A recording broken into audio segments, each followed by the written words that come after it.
Hi, I'm Alicia and welcome to my channel Papercraft Secrets. Today we're using Uniquely Creative's Holly Jolly Christmas collection to make a series of 5 Christmas cards that are much fancier than the first 5 that I created.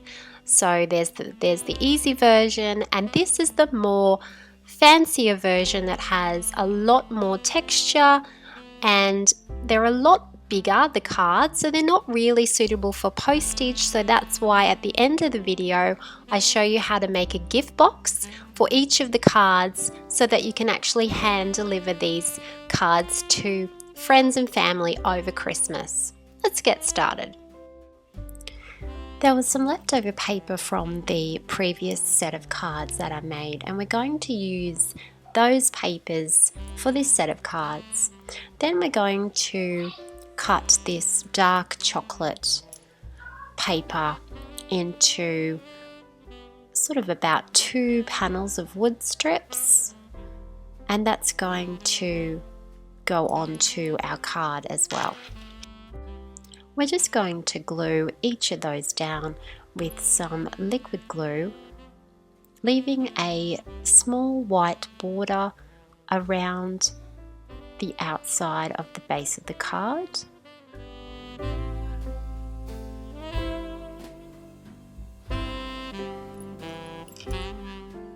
Our next step is to use the Uniquely Creative gold glitter tape and to run that tape down the join between the 2 papers on the front of each card.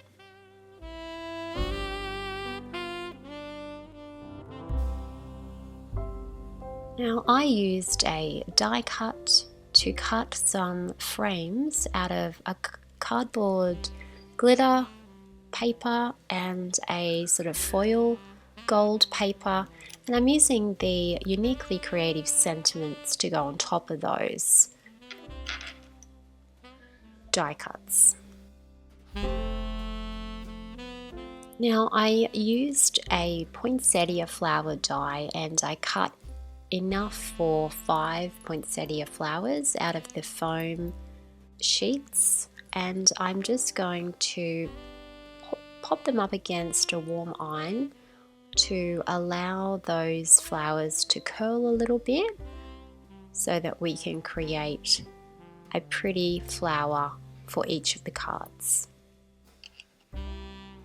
I've chosen a white center for each of the flowers. I'm going to poke a hole in each petal and then thread my little flower. Oops, I'm just going to take that green bit off. Thread my little flower through each of those holes. That one just broke a little bit, but that's okay. I'm just going to glue that back together there.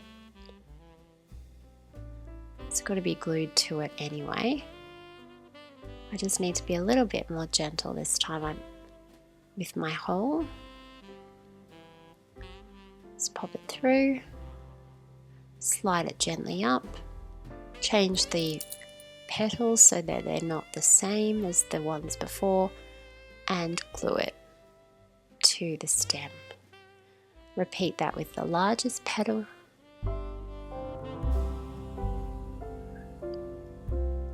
And there's our poinsettia flower.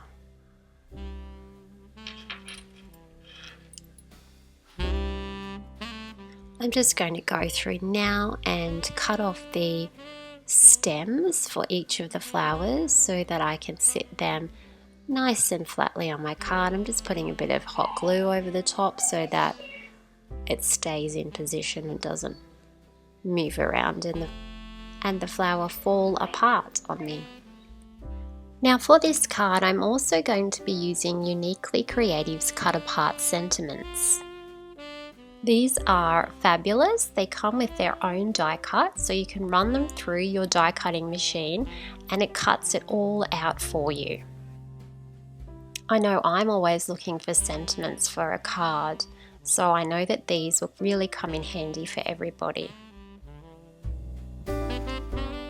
And we're going to use some of these sentiments on the set of cards that we're making today. Now, because these cards are the fancier version, I made a set of simple cards and then this is the set of fancier cards. So I've chosen some frames that I'm going to glue down onto the cards. After creating these cards and looking back at this, I would really prefer to use these frames with some mounting tape or some cardboard just to give it a little bit more three-dimensional effect. So in hindsight, I would actually mount these up on something. Now we're going to take those die cut frames that I cut before and we are putting them inside the frame. Then we're taking the uniquely creative cuts circles and we're going to place those creative cut circles in the middle of the gold glitter frame, and we're going to add our poinsettia to the bottom left hand corner of each of the frames, and we're going to be working in a diagonal fashion without embellishments. So just gluing those down.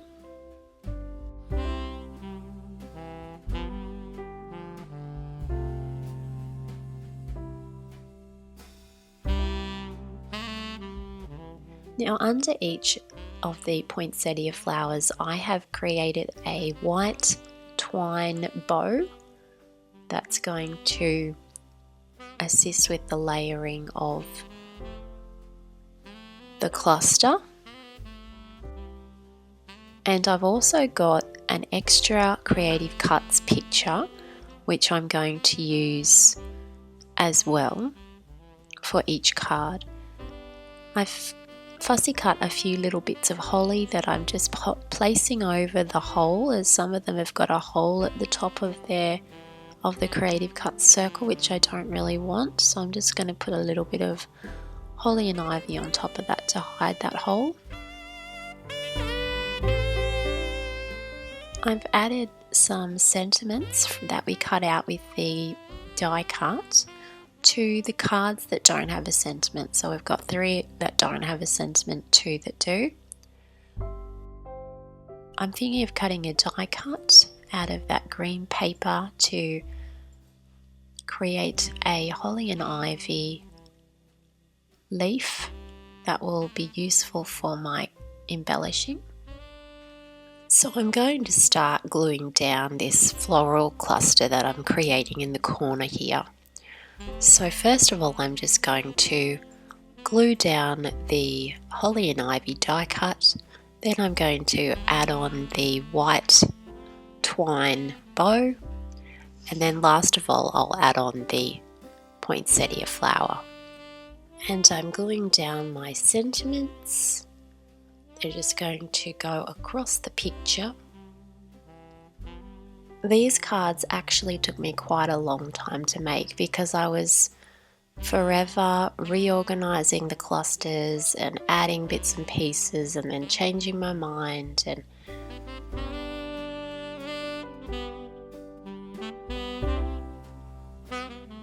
my hot glue gun had charged by this point, so I was up to now making sure that everything was sticking on nicely. I actually centered these circles more so in the middle of the frame on these 2 cards on the left hand side. Glued down the poinsettia. I find the hot glue gun the best way to secure an art foam flower. Gluing down this card now, so just adding the creative cuts there in the top corner. I used some foam dots on the back of the middle round picture, but then I also used the hot glue gun on top of those dots just to make sure that's going to stay. Sometimes on the glitter tape those dots don't stay, they don't stick very well. Adding in the little holly and ivy, adding in the twine bow and adding in the poinsettia flower. Then I added my 2 little sentiments on the top there, on top of that round creative cuts. I decided to add another creative cuts in the corner so that we've got a diagonal design coming down the middle of the cards. So I added a Christmas tree cookie on one side and a star on the other card. Moving on to this card now, placing the circle in the center of the frame. Now you could leave your cards like this if you wanted to, but there was something inside me that felt that they just needed a little bit more decoration.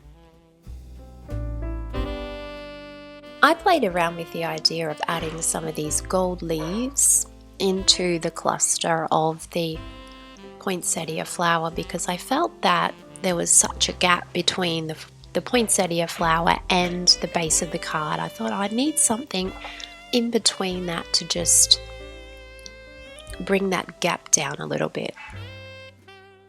I made some little red bows that I added on a couple of the cards just to the top there of the Creative Cuts sentiment.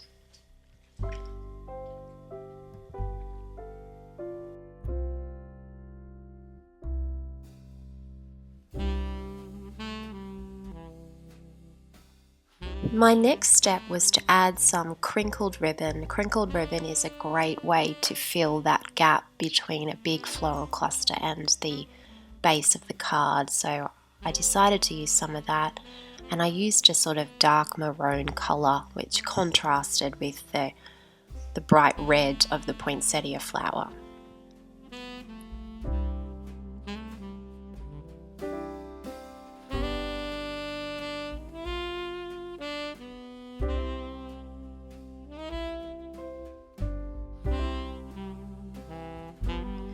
I had a little bit of die cut left over there, so I'm just adding a little bit of die cut to the top of that star. I've got some little berries that I thought I might add in to the bottom of the poinsettia because they can fill in that space in between. I decided to add another ribbon in the top left hand corner of this side of this card, and I added another red silk bloom because I thought this card needed a little bit more embellishment.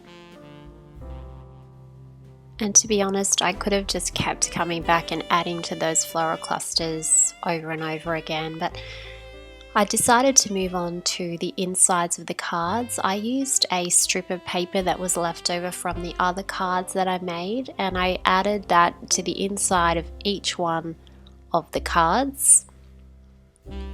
And then I used the sentiments from the Uniquely Creative Cuts pack to decorate the inside of the card. I added a fussy cut poinsettia to the top of the center just to add a little bit of decoration. So here I go again with the same recipe, the rectangle strip of paper, the Creative Cut sentiment. I added one of the little black sentiments from the cut apart sheets,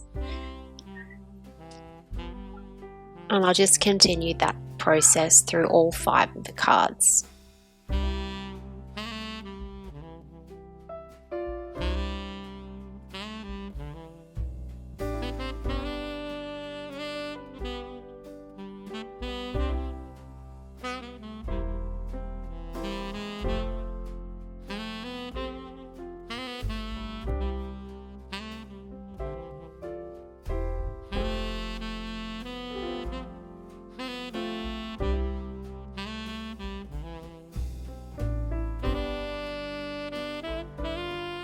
Now, because these cards are not going to fit into an envelope, they're not suitable really for postage. I'm going to make a gift box for each of the cards so that you can hand deliver this card in a lovely gift box to someone special.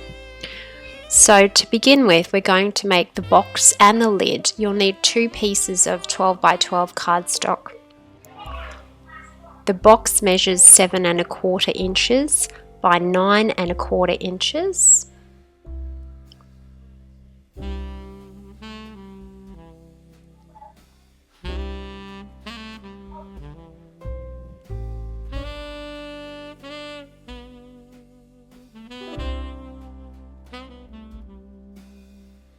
The lid measures 6 3/4 inches by 8 3/4 inches.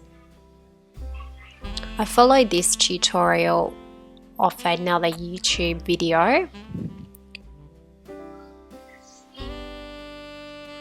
So you've got your box and your lid.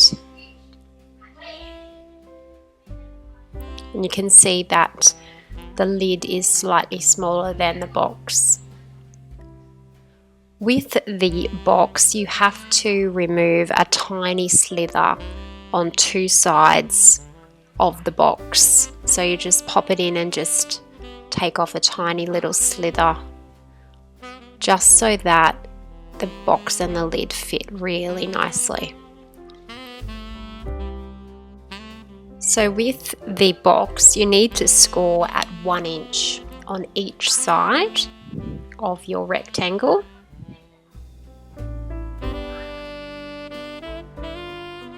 With the lid, you score at 3/4 on each side. So basically, along the lid, you're doing a 3/4 border all the way around. The box, you did a 1 inch border all the way around, so that the box has a deeper sort of section than the lid. The lid is slightly narrower. I made the decision that I wanted to have an acetate window on the top lid of my box, because then I thought I would not have to decorate the box. The card could be seen through the window. So before you create the lid, you need to choose a die cut that will allow you to have a little window in the lid. So once you've cut your little window out, then you have a space where you can stick your acetate onto. The acetate measurement is 7 by 5 inches. You have cut your acetate down to the 5 by 7 measurement. You can use your heat gun to glue that directly into the lid of the box.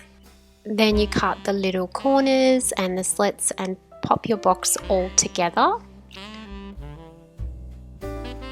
If you didn't want to make the acetate box and you just wanted a plain box, then you just score along those folded lines. And then you are going to do a little bit of cutting.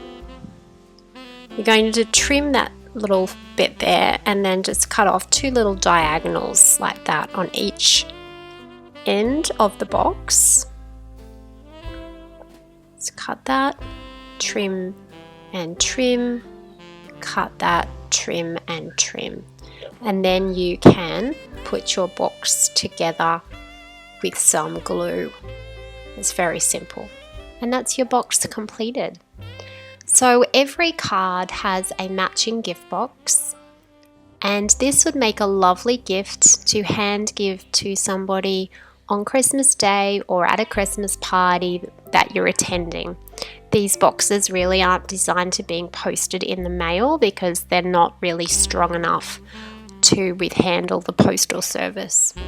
So I hope you enjoyed this tutorial, and I hope you're enjoying your uniquely creative Holly Jolly papers.